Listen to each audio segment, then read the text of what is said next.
Estoy entrevistando a la señora Betty Weinbuch de Fritzman. Betty, ¿su mamá tuvo otros hijos? Sí, antes de nacer yo, mi mamá tuvo mellizos. Y la cuestión es que, no sé, claro, en aquella época tener mellizos no es como hoy en día, no se hacía cesárea, por lo menos que yo sepa. La cuestión es que nacieron y a uno sé que se le rompió una piernita cuando nació y el otro nació aparentemente bien, pero la cuestión es que no sobrevivieron, creo que uno 8 días y el otro murió realmente muy pronto. Así que esto fue también un motivo así muy importante porque mi mamá era una persona muy depresiva, con muchos problemas y creo que hoy mirando a la distancia la vida que le tocó vivir fue muy triste. Aparte ella por sus características propias era una persona que me contó después mi tía Ela, la de acá, que ella era muy solitaria de chica. Eh, Ella se ponía a rezar, se apartaba del resto de los chicos y rezaba. Se ve que ya tenía esta forma de ser desde muy chica. Bueno, ella también, la madre de ella murió cuando ella tenía 6 años y el padre cuando ella tenía, creo que algo así como 14. Así que eso, y ella adoraba al padre, fue para ella un trauma muy grande, para todos los hijos, pero más para ella, por las características propias. Y después ella tuvo una madrastra, del cual nació otro hijo más de mi abuelo, era un tío mío que murió hace poco acá en Argentina y realmente no se hacía diferencia, pero era un hijastro, ¿no? Y parece que la madrastra, casándose con un hombre mayor, ella ya era mayor también, y en aquella época una mujer mayor que podría tener 29 años se casó con un viudo con 6 hijos. Así que no podía estar demasiado contenta, sé que les pegaba a los chicos y esto a mi mamá le influyó mucho. ¿Usted recuerda si sus padres hacían comentarios sobre el nazismo en su casa? Sí, se hacía constantemente comentarios. ¿Qué decían? Y decían lo que había que decir del nazismo, que era un horror y había mucho temor porque había que haberlos visto a ellos cuando desfilaban. Yo recuerdo cuando nosotros ya vivíamos ahí en la Brunstraße, que era la última casa, se ve que era una avenida bastante importante, la Brunstraße, porque era ancha. Vivíamos frente a un parque. En este momento no recuerdo cómo se llamaba el parque, pero era un parque muy importante. Y por ahí desfilaban. Y me acuerdo los SS desfilaban y como nosotros estábamos en el negocio, cuando veíamos nos poníamos a mirar. No sé por qué, pero nos poníamos a mirar.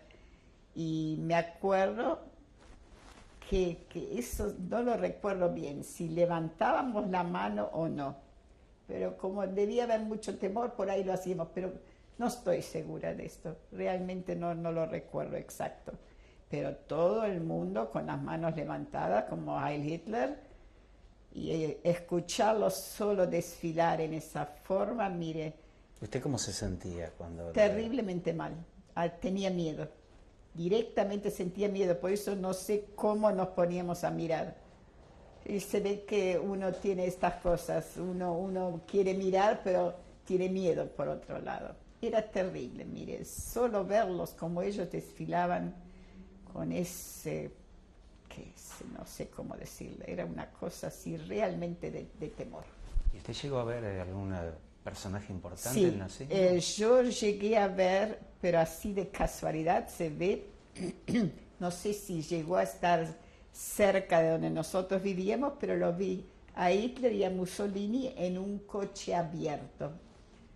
Y lo recuerdo perfecto, la única oportunidad que yo pude ver a Hitler, porque realmente nunca lo vi. Y después lo llegué a ver en los noticieros acá en Argentina, porque no había televisión, uno no lo veía, pero lo escuchaba hablar y con eso alcanzaba. ¿Y usted tiene imagen de cómo estaba el pueblo, por ejemplo, en un desfile? ¿Cómo estaban los Sí, alemanes? había un entusiasmo, mire, yo, por lo que yo recuerdo, había un gran entusiasmo hacia todo lo que decían, así que eso era más de temer, porque como ellos hablaban francamente contra los judíos y que había que matarlos, directamente lo decían con todas las palabras, entonces era como para tener miedo de los mismos alemanes. Pero había también algunos que no eran así, porque yo recuerdo episodios en donde en el segundo negocio que nosotros teníamos en la Wohnstraße, para abrir la puerta se tocaba una campanita. Y entonces nosotros nos asomábamos y la gente abría la puerta. Y entonces preguntaban, ¿este qué es? ¿Un negocio ario o judío? Entonces mi papá decía, puramente judío. Algunos se daban vuelta, daban un golpe a la puerta, bueno. Pero otros decían, bueno, entonces yo compro a propósito. Y bajaban. Así que estas eran las cosas que a uno lo ponían contento, ¿no? Cuando usted tenía que ir a la escuela judía, ¿era cerca de su casa? No, no era cerca de mi casa. Yo tenía que viajar. Y me acuerdo como mi padre trabajaba y mi mamá le ayudaba porque ella vendía en el negocio y también le ayudaba a coser. Entonces yo tenía que tomarme el tranvía. Se ve que uno ya era bastante adulto en esa época. Tenía 8 años ya. Había cumplido ya, miren, el 38, no, todavía no los había cumplido, estaba por cumplir, porque nosotros salimos el 10 de junio y yo nací el 11, así que un día antes de mi cumpleaños nos fuimos. Y recuerdo que iba en el tranvía, mire, es lo único que recuerdo, porque no recuerdo más nada del colegio. Se ve que fue bastante traumático para mí. Del otro colegio sí lo recuerdo, pero de este no. Claro, era poco tiempo, 3 meses nada más. Y iba en tranvía y me acuerdo que en una oportunidad al volver del colegio quise hacerme la grande y salté, pero salté mal, porque salté en el lado contrario, era el que saltar, y me caí. Y me acuerdo que casi me matan, pues empezaron, no sé si sabían, no creo que hayan adivinado que era judía, pero casi me pegaron. ¿Cómo es que? Porque allí las leyes se cumplían, pero mire, había un concepto incorporado que había que cumplir todo exactamente. Así que esto es un episodio que recuerdo. Y usted hizo una referencia también que no le compraban juguetes, no le regalaban juguetes, no, solamente un monopatín. Solamente un monopatín. Y yo no sé por qué me lo compré. Se ve que debió haber sido la moda en aquella época que salió este juego, porque no era un juguete, era más bien era un juguete, pero se ve que debió ser una cosa así común de todos y entonces me compraron a mí también. Y el hombre que vendía estos monopatines estaba en la misma cuadra donde nosotros vivíamos, en la Wohnstraße. Y era un antisemita terrorífico. Y la cuestión es que en una oportunidad yo me juntaba con los chicos, jugábamos y no sé si se burlaron de él o si le hicieron algo que a él no le gustaba. Y se ve que me agarró a mí y me pegó y me hizo sangrar. Y mi papá, sabiendo que él era completamente antisemita, y ya eso eran los últimos tiempos antes de que nos fuéramos, fue y lo enfrentó y le dijo, mire, si usted llega a pegar otra vez a mi hija, yo a usted lo mato. Eso me acuerdo perfecto y le aseguro que eran unas cosas que hacía mi papá que a nosotros nos asustaban. nos asustaba mucho. Pero él era así. ¿Y cómo deciden irse de Alemania? La cuestión es que ya se veía que la situación era insostenible. Ya llevaban gente a los campos de concentración y se filtraba. Estas cosas, sin que uno las sepa exacto, se fueron filtrando. Y entonces nosotros teníamos 2 tíos acá en Argentina. Y para que nosotros nos pudiéramos ir, nos mandaron una llamada que era como una autorización pidiéndole a los alemanes de que nos dejaran salir. Se llamaba así, llamada. Y entonces se le iba a hacer a varios tías. Una tía mía, de la que no le hablé, que vivía junto con esta tía Ana, donde nosotros íbamos a escuchar la radio, ella era asmática. ¿Qué nombre de su tía? Gele, la tía Gele. Era muy asmática y mire, hasta en esa época que francamente fumar para una mujer es una cosa que prácticamente, sé que los alemanes, las mujeres fumaban, pero entre nosotros fumar, pero mi tía fumaba cigarrillos para el asma. Se ve que en aquella época esto se usaba. Y ella sabía que a ella no la iban a dejar salir porque a las personas enfermas no se les permitía salir. Así que estaba solamente esta tía Ana y la tía Ela. Y yo no sé si no se les mandó a los 3 la llamada, pero la cuestión es, aparentemente a mi tía Ana le llegó después de nosotros o primero que nosotros esa llamada. Pero ella sentía que como mi tío de acá estaba en muy buena situación económica, eso se traducía, aparte mi tío había venido de visita de Argentina para allá, se sabía que estaba muy bien. Entonces ella sintió que no tenía ropa suficientemente elegante como para venir a la Argentina. Y no sé si es el destino. La cuestión es que esa llamada que ella iba a hacer para ella fue para la tía Ela. Y la tía Ela fue la que vino a la Argentina y ella se quedó allá. Y esa es la que tenía una nena chiquita que era una hijita de ella, y después esa que tuvo después que nosotros nos fuimos, que también ella estaba embarazada. Bueno, sé por referencia que estuvo en Auschwitz porque una, digamos, vecina del pueblo de Wischnitz, de mi mamá, se salvó y conoció a la tía Ana, la conocía, la vio y sabe que la mataron a ella, y ella también estaba con la hija de mi tía Gele, porque la tía Gele tuvo una hija que se llamaba igual que yo, Betty.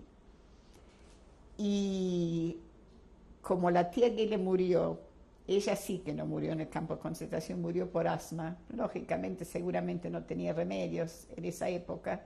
Entonces la tía Ana se llevó a esta hija de mi tía.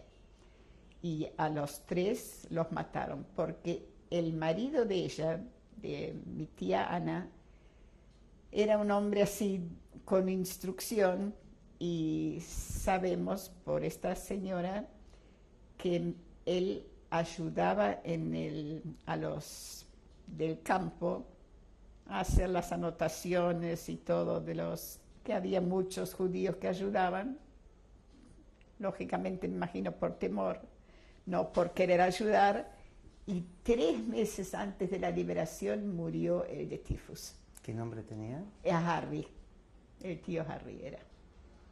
Así que esta parte de la familia sé que murieron todos, y después nos enteramos que una tía que yo tenía en Francia, que era hermana de mi papá, con su marido y 2 hijos, también era la época de Pétain, si no me equivoco, bueno, también los llevaron y también murieron, porque lo más curioso es que estos tíos al portero de la casa donde vivían, les entregaron los bienes que tenían, seguramente no sé qué parte era. Y este hombre, mire usted lo que es la vida, escribió a mi papá y a mi tío que él tenía unos bienes que ellos le habían entregado y que él se lo quería dar a ellos por ser, digamos, hermanos. Y mi papá y mi tío, sin saber qué es lo que le había dado, dijeron no, esto usted merece tenerlo, y no se enteraron lo que era y el hombre quedó en posesión de lo que no sé lo que era. Betty, retomando su historia, Sí. ¿su padre tiene el negocio hasta último momento? Sí, mi papá tenía el negocio hasta último momento. En esa época estaba ya prohibido vender, no se podía hacer plata de las instalaciones ni nada. Pero no sé por qué, si esto sí como en un sueño, yo sé que mi papá no lo regaló, sé que pudo todavía hacer algo con eso, con las cosas que él tenía. Me acuerdo que tenía que se llamaba un ofen, era una, ¿cómo se dice? Para planchar las gorras, porque después también me olvidé decirle que mi papá también trabajó en la última parte con sombreros de hombre. No los hacía él, los venían ya semi terminados, pero en ese que yo no sé cómo traducirlo en castellano, es una cosa de vapor, ahí los planchaban, se ponía dentro sobre unas formas de madera, y entonces hacía también sombreros. Y sé que lo pudo todavía vender esto. No sé cómo, se ve con gente que realmente sentía que probablemente merecía que no sea regalado, sino que le dieron, seguramente no eran judíos porque debían ser a cristianos que él lo vendió. ¿Y usted presenció hasta último momento enfrentamientos así de su padre con alemanes o alemanes nazis debido al carácter que él tenía? Mire, sé también, esto sí como en un sueño, eso lo sé como en un sueño, que la primera vez, eso ya se lo conté, en la Ackerstraße, pero también sé que en una oportunidad entró un cliente, aparentemente un cliente, y agarró una gorra y la robó y empezó a correr. Y mi papá lo corrió atrás. Ya era la última época. Así que mi papá hacía esta clase de cosas. Yo no sé si lo agarró, creo que lo agarró y le sacó la gorra. Así que mi papá tenía esta forma de obrar y era un hombre así muy tranquilo. Al contrario, era un hombre que le gustaban mucho contar chistes, tenía una memoria prodigiosa, era un hombre, cantaba, mire, tenía un carácter así bárbaro, pero cuando se ponía nervioso se ve que no reflexionaba y era realmente muy peligroso en esa época hacer esta clase de cosas. Pero usted me decía que estuvo 3 meses en la escuela judía. 3 meses. ¿Usted tiene algún recuerdo que iban mermando los chicos, cada vez eran menos? ¿Se daba cuenta de eso? ¿Notaba? No. Mire, yo de la escuela judía realmente ni siquiera recuerdo el lugar. Sé solamente este episodio del tranvía que se ve que fue muy traumático para mí, pero no lo puedo recordar. Ni sé cómo era el edificio, no sé las compañeras que había, no, realmente no lo recuerdo. ¿Y si recuerda algo de los preparativos para irse? ¿Cómo fue? Tampoco. Sé que le debe haber llegado una notificación a mi... recuerdo algo. Cuando le llegó la notificación a mis padres de que yo me tenía que ir, la cuestión es no me fui inmediatamente, porque uno siempre tenía todavía esa idea que no era tan estricto, y entonces yo me fui quedando. Pero se ve que como tenía esta maestra que verdaderamente era la que me quería, debe haber sido ya que lo combinaron a decir, bueno, hay que irse. Y entonces se ve que con gran dolor, porque yo me sentía muy bien en el colegio, por más que tenía esa maestra que aparte de que pegaba a los otros, pero conmigo era muy buena. Es decir, Entonces, sí, fue así, digamos, se ve que fue con dolor que yo me fui y no lo recuerdo, así que debe haber sido traumático para mí. ¿Y de Berlín a dónde van? De Berlín nosotros nos vamos a Hamburgo. ¿Cómo viajan? Mire, no lo recuerdo exacto, pero creo que fue en tren. Yo no me acuerdo exactamente. ¿Y tampoco si alguien los despidió? Sí, no. Si alguien nos despidió, no. Pero lo que sí yo le digo, un recuerdo que tengo, que fue una cosa, mire, uno dice las cosas de los alemanes. La cuestión es que cuando uno se iba, no sé si a todos o si se prendía una luz y que había que revisar, la cuestión es que a mi papá le tocó revisar y se ve por los nervios o lo que pasó, no encontró las llaves del baúl. Bueno, la cuestión es que entró una desesperación terrible y el de la aduana le dijo, bueno, no se preocupe, pase. ¿Eso fue en Esto Hamburgo? no, sí, esto fue seguramente en Hamburgo y se ve que fue realmente una cosa que uno no podía esperar de los alemanes, porque ellos también tenían miedo.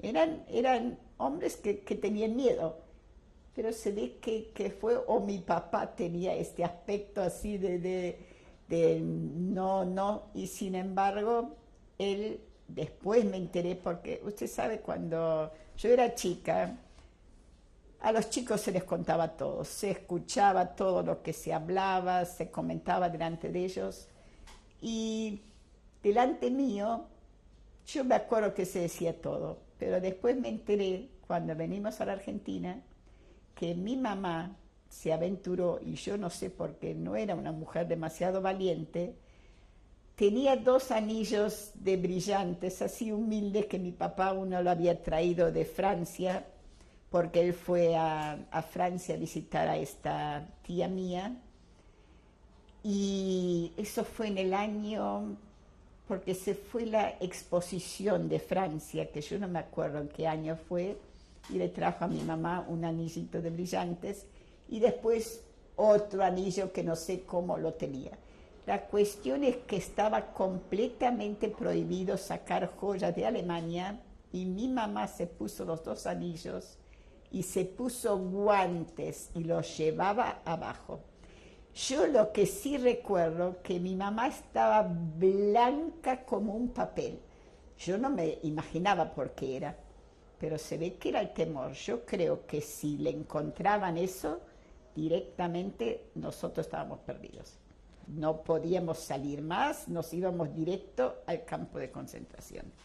Y mi papá, como era gorrero, creo que eran $50. Yo no me puedo acordar lo que era, pero era prácticamente la única plata que nosotros teníamos. La cosió en el, ¿cómo se llama esto de las gorras? Lo de adelante, cosió eso adentro. Así que, sabiendo ellos que uno es gorrero, podían haber abierto, no sé si era la única gorra que la debía tener en la valija o algo así, pero pasamos y llegamos acá a la Argentina. Tampoco en Hamburgo tuvo gente que se despidió de donde ustedes. Yo no recuerdo.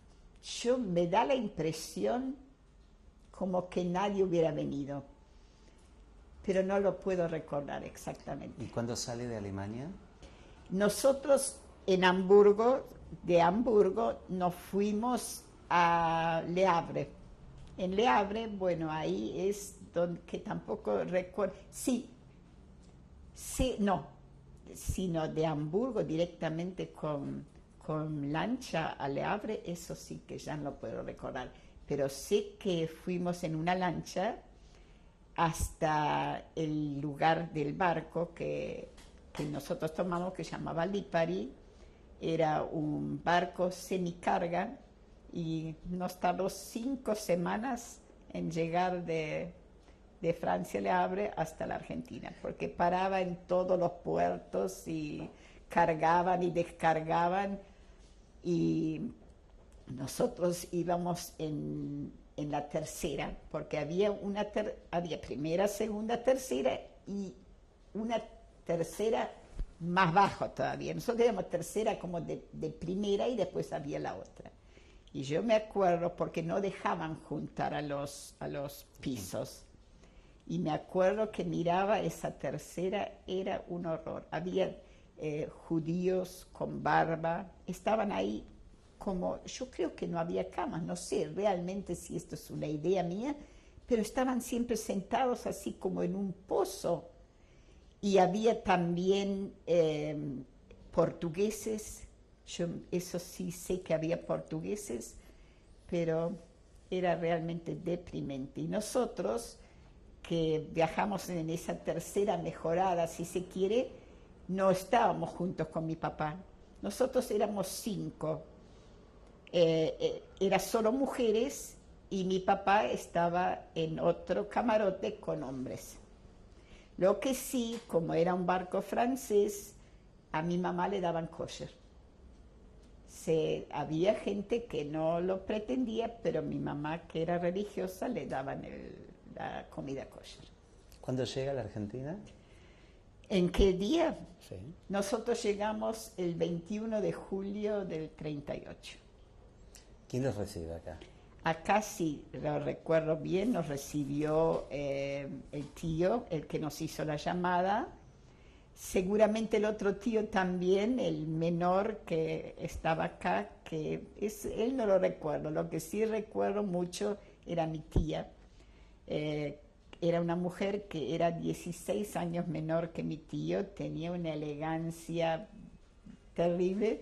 Y me acuerdo que mi mamá, esto lo miro ahora, yo no sé si en aquella época me daba cuenta, ella estaba embarazada, ya iba a tener, nos agregamos en julio, estaba en el 6º mes, y me acuerdo que no había vestidos de embarazada ni nada. Me acuerdo que mi mamá estaba gorda y con el vestido que se le subía. Bueno, debió ser traumático para mi tía también el recibirnos a nosotros. Se portó bien. ¿Qué hizo durante los primeros años usted? Bueno, mire, los primeros años me acuerdo que fue bastante traumático para mí porque al venir, lógicamente, no sabía el idioma, sí sabía cuentas, todo eso. Y cuando a los 5 días de estar en Argentina, mi tía, una mujer así brava, vive hoy todavía esta tía, mi tío ya murió, y dijo, bueno, tiene que ir al colegio. Y yo ya tenía 8 años, pero como no sabía idioma ni nada, me pusieron el primero inferior. Y yo le aseguro que me acuerdo que fue para mí algo terrible no entender nada. Y yo comentaba, le decía a mis padres, vos sabés qué rápido que hablan, y nunca voy a aprender esto, porque era una cosa. Lo que sí me acuerdo que, por ejemplo, cuentas, todo esto, claro, yo ya estaba mucho más adelantada que primero inferior. Pero después inmediatamente me pasaron, no a primero superior, nunca llegué a ir a primero superior, que en aquella época usaba, fui a segundo, en ese mismo colegio. Como veían que yo ya sabía cuentas y todo esto, me pasaron a segundo, pero no sabía el idioma. Y entonces, bueno, lentamente uno se va haciendo y después, ya en 3er grado, yo y todas mis primas y primos fuimos a la escuela del parque. En el Parque Lezama había una escuela. Y como no nos iba demasiado bien, ni viniendo acá tampoco, entonces ahí se daba de comer. Vamos a continuar el próximo cassette. Gracias. Bueno.